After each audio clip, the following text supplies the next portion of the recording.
They say your life doesn't change in a day, but mine did. It was a Thursday late spring. I remember because the sunlight was hitting the building just right, and I had this strange feeling like something big was about to happen. I was 23 years old, fresh out of business school, and working as an associate analyst at Ridgemont Consulting, a firm that prided itself on being aggressively traditional. I had been at the company for just under a year. My title was modest, but I was doing work well above my pay grade. I handled clients directly. I redesigned a data dashboard that saved the firm hours in reporting time. I even got a great job email from one of the VPs. I thought I was on the right track, but none of that mattered that morning. Mark Rutherford, senior director, 40 seconds, crisp suits, silver cufflinks, called me into his office. Mark never smiled, unless someone senior was in the room. I had never seen him take a lunch break, but he always had something to say when I stayed late. I thought he was going to give me feedback on the project I'd just completed. Instead, he slid a white envelope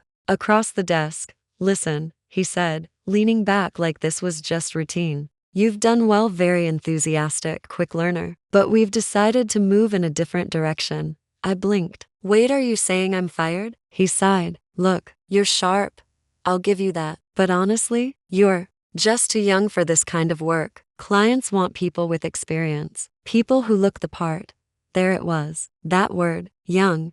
I don't even remember how I responded. I think I mumbled something like, "Okay, thank you." My throat was tight. My palms were sweaty. He gave me a cold nod and turned back to his computer like I was a minor calendar notification he had just cleared. I packed my things in silence. No one made eye contact. My heart was pounding so loud I couldn't hear my own footsteps. I sat in the stairwell for 15 minutes before walking out into the city, resume erased, confidence shattered. I went home and collapsed onto my apartment floor, literally, the floor. My desk still had a missing leg, and my chair was borrowed from a neighbor. I opened my journal and wrote the words with shaking hands. One day, I'll be his boss, not because I wanted revenge but because I needed something to hold on to. Something that said, "You're not done. Not even close." To give you perspective, I looked 18 on a good day. No wrinkles, straight posture, hair in a ponytail. I still wore hand-me-down blazers from college interviews. I knew I didn't look like a senior consultant, but I knew I thought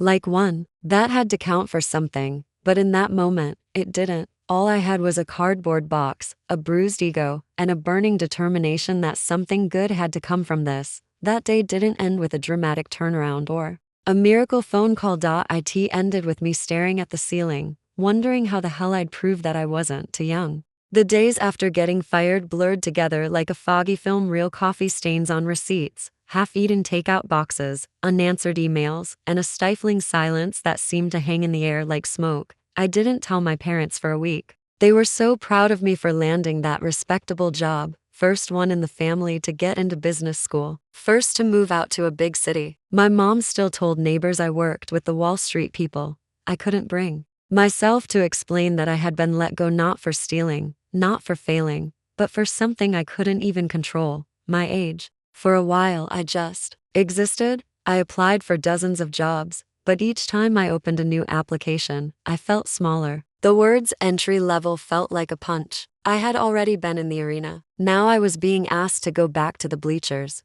One night, after yet another rejection email that began with, "While your background is impressive," I snapped. I closed my laptop, walked to the mirror, and said out loud, "Are you going to let one man decide how the rest of your life plays out?" That night became the real turning point. I started journaling, not just angry rants, but structured thoughts. I asked myself hard questions. What did I love about that job? What did I hate about it? What would I create if no one could fire me? I realized something strange. I didn't want just another job. I didn't want to be under someone else's thumb again. I wanted control, direction, a mission I could believe in. It reminded me of something I once heard a guest speaker say in college: "If no one will give you a seat at the table, build your own damn table." So I started building. I pulled out old notes from my college days, frameworks on leadership, early startup concepts, case studies on failed ventures. Then I remembered something. In my old job, I had been the unofficial mentor to every new hire.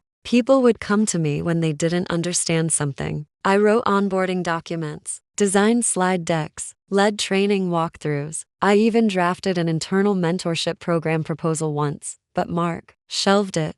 that idea stuck. What if I created a platform to help early career professionals like me, people full of potential but written off because of their age, actually thrive? I spent 2 weeks mapping it out: a website, courses, mentorship pairings, real talk about navigating toxic bosses, low pay, and glass ceilings. A space where young didn't mean inexperienced, it meant powerful in progress. But I needed to survive while I built. So I took on freelance work, writing copy for a travel site, transcribing finance podcasts, editing college essays. It wasn't glamorous, but it gave me enough to buy groceries and pay rent while I funneled every spare hour into building Ascend. I'd work on it from PM to AM, sleep for hours, and start again. There were moments I wanted to quit, like the day my website crashed, or when I poured everything into a pitch email to an investor and got ghosted, or the night my bank account hit $37.8 and I had to choose between a domain renewal or dinner. But every time I felt like giving up, I opened that journal, the one from the day I was fired. I'd reread those words: "One day, I'll be his boss," and it would reset something inside me, because this wasn't about Mark anymore. It was about me. It was about creating something that no one could take away from me. A mission, a movement, maybe even a company that helped people like me reclaim their worth. And slowly, painfully, relentlessly, I kept going. If getting fired was a shock and rebuilding was a spark, then the grind was the fire. The kind of fire that burns slow and long. The kind you either survive or let consume you. Every single day felt like a test. I didn't have investors. I didn't have a team. I didn't have a roadmap. All I had was an idea and this impossible belief that if I just kept going, something would come of it. I built the first version of Ascend on a borrowed laptop. The homepage was clunky. The fonts didn't match. The logo looked like it was drawn in Microsoft Paint. But it worked. It was real. And it was mine. I launched with 3 free resources: a downloadable first job survival kit, a short PDF called How to Talk So They Take You Seriously, a 5-day email challenge titled From Overlooked to Unstoppable. I had 10 people sign up the first week. 10. Most of them were friends and one of my cousins. But I celebrated like I'd just won an Emmy. Then the real grind began. I started recording mini workshops using a borrowed microphone from a local college. I'd sneak into a quiet room at the public library to film voiceovers, praying the AC wouldn't kick on. I watched YouTube tutorials on editing, design, SEO, anything I couldn't afford to outsource. I made mistakes. So many mistakes. I published a broken link in one email that sent 200 users to a blank page. I called a live webinar for PM Eastern, but forgot I had listed it in Pacific. I even once introduced a guest speaker by the wrong name. My cheeks still burn thinking about it. But I learned. Every misstep was a brick in the staircase. I mapped out a visual timeline to keep myself motivated, taping it to my bedroom wall with blue painter's tape. Month 1, first 10 signups. Month 3 to 500 active users. Month 6, first online course launch. Month 9 to 2,000 subscribers, 20 plus testimonials. Month 12, featured on a career podcast with 1 meter listeners. Month 14, invited to speak at a national student conference. Month 18, offered seed funding $500,000 from a former Google exec. Month 24, acquired by Orion Strategies. Month 25, became head of early talent at Orion. But here's what that timeline doesn't show: the panic attacks I had during pitch calls, the broke nights where I scraped by on instant noodles, the loneliness of being the only person who believed in the dream, the rejections, so many rejections from platforms, grant boards, accelerators. Was told, you don't have a technical co-founder. You're not experienced enough. There's already LinkedIn Learning for this kind of thing. One investor even said, "It's cute what you're doing." Cute. I cried after that one. Not because I was weak, but because I was exhausted. There's only so many times you can hear no before you wonder if they're right. But then something shifted. One day, I received a message from a girl named Tessa. She was 22, working her first job in marketing, constantly talked over in meetings, never given credit. She had found Ascend, taken our free workshop, and used the strategies I taught to pitch an internal campaign that actually got approved. She ended her email with, "I walked into that meeting with your voice in my head. For the first time, I felt like I belonged." I read that line over and over, tears falling silently on my keyboard. That was the moment I realized this wasn't just about me anymore. I wasn't just building a brand. I was building a beacon, something for every kid who ever got laughed out of a boardroom, told they didn't have enough experience, Look too young, too unsure, too ambitious. Then, almost overnight, things exploded. I got a feature on a career growth podcast. Ascend was profiled in a startup newsletter. We hit 10,000 users in less than 3 weeks. Investors started calling me a T25. I walked into the headquarters of Orion Strategies, a global consulting and talent firm, and sat across from their CEO. They had seen what I built. They didn't want to compete with it. They wanted me to lead it. They offered me the role of head of early talent development, full autonomy, and the resources to scale Ascend globally. It was my dream job, but better. It wasn't just success. It was impact at scale, and on my very first day, I recognized a name on the executive roster, Mark Rutherford, my old boss, the one who had fired me, the one who told me I was too young, except this time, the reporting line went up to me. It's funny how life brings things full circle. My first official day as division head at Orion Strategies was buzzing with excitement. The executive floor looked like something out of a tech billionaire's Pinterest board, floor to ceiling. Windows, soft gray walls, quiet confidence in every detail. I was early. I always was. I stood at the giant glass wall of my new office, looking down at the city. The same skyline I used to stare at from my tiny apartment window, wondering if I'd ever be somebody. Now, I was about to lead a division that would impact thousands of young professionals globally. And then, I saw the name on the welcome roster, Mark Rutherford, Director, Client Strategy. I froze. For a second, I couldn't breathe. My mind flashed back to that awful day, the envelope, the smirk, the quote, "You're just too young for this kind of work." Suddenly, that 23-year-old version of me resurfaced, the one who packed her things in silence and walked out feeling worthless.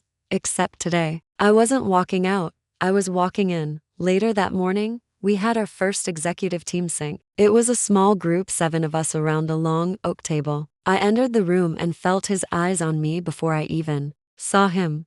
I turned. There he was. Same perfectly pressed shirt, same expensive watch, same tight jawline. But now, he looked unsure. "Mark," I said, offering a professional smile and extending my hand. He hesitated for just a moment, then shook it. "Well, this is a surprise," I replied calmly. "It's good to reconnect. I believe we worked together at Ridgemont." He nodded slowly, clearly unsure if I remembered how we parted ways. I gave no indication. I wanted him to wonder. During the meeting, I laid out my vision: streamlining internal mentorship, rebranding early career onboarding, and expanding cross-department coaching across all partner firms. I spoke clearly, confidently. I even caught a few team members nodding. Mark stayed quiet, arms folded, until the end. He asked one question: "Don't you think it's risky to overhaul a structure that's worked for decades?" I paused, and then answered deliberately: "It's only risky if we assume experience is always better than innovation. But I believe they can coexist, especially when younger voices are allowed at the table." Silence. One of the VPs smiled. I moved on. After the meeting, as people trickled out, Mark lingered. He approached me quietly, hands in his pockets. "I owe you an apology," he said, avoiding eye contact. I said nothing. He continued, "Back then, I misjudged you. I thought age equaled value. I was wrong." There it was. Not a grovel, not dramatic, just human, honest. And in that moment, I realized something. I didn't need revenge. I didn't need a gotcha moment or a mic drop. This moment of quiet, undeniable respect was more powerful than anything I could have imagined. I looked him in the eye and said, "I appreciate that, Mark, and I mean it. But I'm not here because of you. I'm here because of me." He nodded and walked away, slower, heavier than before. From that day forward, he treated me differently, not just respectfully but carefully. He offered suggestions, asked for my input, even passed a few junior team members my way for mentorship. That was the power shift, not dominance, leadership. I wasn't just the boss now, I was the leader I never had. And what shocked me most, some of the younger employees Mark's former reports started telling me quietly, "I've never seen him defer to anyone before, especially not someone younger." That's when I knew the ripple had started. I had broken a ceiling, not just for myself but for the generation coming after me. Sometimes, you don't realize how far you've come until you stop to look back. 2 years ago, I sat on my apartment floor, clutching a cardboard box of office supplies, convinced my career was over before it even began. Today, I sit at the head of a conference table, leading a division that helps thousands of young professionals break into careers they were once told they weren't ready for. The girl who was too young is now the woman executives turn to for insight, vision, and leadership. And yet, I haven't forgotten how it all started. That moment of rejection changed my life not because it destroyed me, but because it redirected me. It pushed me to stop asking for permission and start creating my own opportunities. It made me realize that the people who dismiss you aren't always cruel, they're just limited in their imagination of what's possible. I outgrew their vision for me.